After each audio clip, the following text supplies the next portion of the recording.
The average person spends nearly 90% of their income on things they don't even track. If you've ever wondered where all your money goes at the end of the month, you're not alone.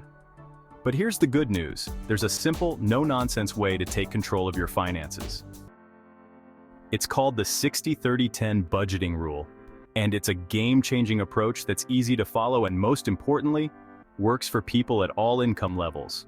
By the end of this video, you'll know exactly how to use it to transform your financial life, reduce stress, and start achieving your money goals. But don't forget to like and subscribe for more financial tips and strategies. It also helps the algorithm. The 60-30-10 rule is about allocating your income into 3 clear categories: 60% for essentials, 30% for financial goals, and 10% for discretionary spending. Let's break it down and get into how you can make each of these categories work for you. First, the 60%. This is the foundation of the rule and covers everything you need to live. For rent or mortgage payments, utilities, groceries, transportation, and insurance.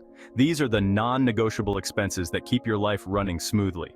The key here is to keep your essentials below 60% of your income. If they're higher, you'll need to make adjustments, such as negotiating lower rent, carpooling to cut down on transportation costs, or even switching to a more affordable phone plan. But more on that later on in the video. Let's move to the 30% category, which is often overlooked but just as crucial. This portion is dedicated to your financial goals. Think savings, debt repayment, and investments. If you're drowning in credit card debt, this is where you focus on paying it down. Start with the debt that has the highest interest rate to save the most money over time. If you don't have an emergency fund yet, make that a priority. Financial experts recommend saving 3 to 6 months worth of expenses as a safety net. And if you've already got that covered, this 30% can go towards retirement accounts like a 401k or IRA, or even investing in index funds to grow your wealth over time. The magic of this category is that it allows you to make progress on your long-term financial health while still covering today's essentials. Finally, there's the 10%, your guilt-free spending zone. This is where you can indulge a little, whether it's grabbing dinner at your favorite restaurant, taking a weekend getaway, or buying that gadget you've had your eye on. The beauty of this rule is that it builds fun into your budget so you can enjoy life without derailing your financial goals. It's not about cutting out everything you love. It's about giving yourself permission to spend responsibly on the things that bring you joy. Let's now talk about how to implement the 60-30-10 rule step by step. Start by calculating your monthly income after taxes. This is your take-home pay, and it's the number you'll base your budget on. Once you have that figure, multiply it by 0.6, 0.3, and 0.1 to see how much money you have for each category. For example, if your monthly income is $4,000, you'll allocate $2,400 to essentials, $1,200 to financial goals, and $400 to discretionary spending. Next, review your expenses to see how they align with these numbers. Take a hard look at your bank statements and categorize every expense from the past month. This might be eye-opening, but it's a necessary step. If your essentials are eating up 70% of your income, it's time to identify areas where you can cut back. Maybe you're paying for subscriptions you don't use, or perhaps you can shop smarter by using coupons or buying in bulk. On the flip side, if you're not putting enough towards financial goals, consider automating your savings so a portion of your paycheck goes directly into a savings account before you even see it. Automation is one of the easiest ways to stick to this rule without relying on willpower. One of the most common questions about the 60-30-10 rule is how to handle irregular expenses, like annual insurance premiums or holiday gifts. The answer is simple: plan ahead. Use the 30% financial goals category to set up a sinking fund for these types of costs. A sinking fund is just a fancy term for saving small amounts over time for a specific expense. For example, if you know you'll need $1,200 for holiday shopping, start setting aside $100 per month now. This way, you'll be prepared when the expense rolls around and it won't throw off your budget. Another challenge people face is sticking to the 10% discretionary spending limit. It's easy to let this category creep into your essentials or financial goals. To avoid this, try using a separate account or even a prepaid debit card for your discretionary spending. Once the money is gone, it's gone, forcing you to stay within your limit. This method not only keeps you accountable, but also helps you appreciate your discretionary spending more, knowing it's truly guilt-free. I'll show you a 60-30-10 example later on in the video and the huge benefits it can provide you if you start sooner rather than later. But what if your income fluctuates?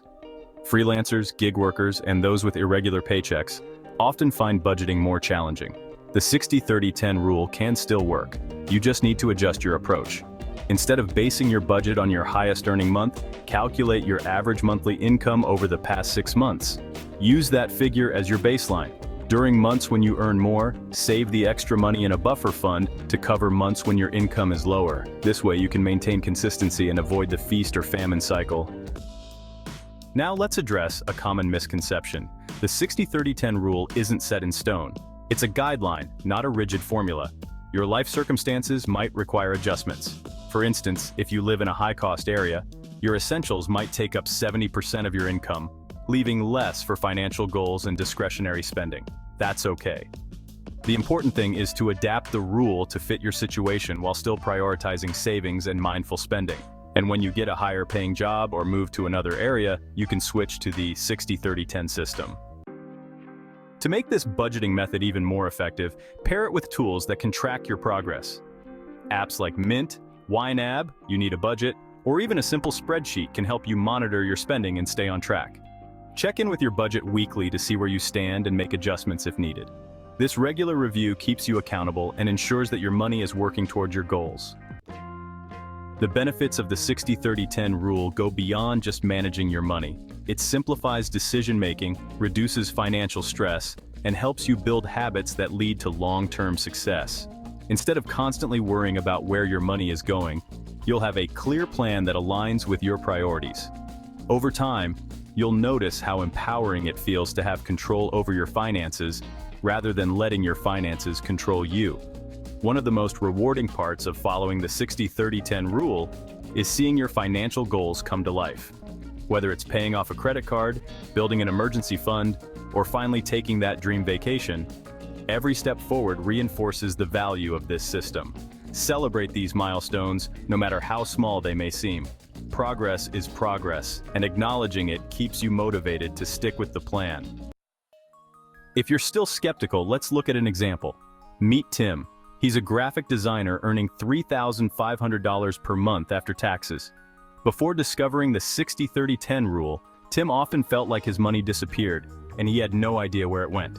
After adopting this system, he allocated $2,100 for essentials, $1,050 for financial goals, and $350 for discretionary spending. He realized his rent and utilities were slightly over budget, so he negotiated a lower rent with his landlord and switched to a cheaper internet plan. With the extra savings, he started putting $500 per month toward his student loans and $200 into a travel fund. Within a year, Tim not only paid off his loans, but also took a vacation he had been dreaming about for years. The 60-30-10 rule gave him a clear roadmap and the confidence to take control of his finances and receive the benefits from his finance plan. You can be like Tim. The 60-30-10 rule isn't about deprivation, it's about balance. It's about making intentional choices with your money so you can cover your needs, plan for your future, and enjoy your present. But watching this video will mean nothing if you do not find out how to easily jumpstart your journey with this 1-month frugal challenge on your screen right now. Thanks for watching.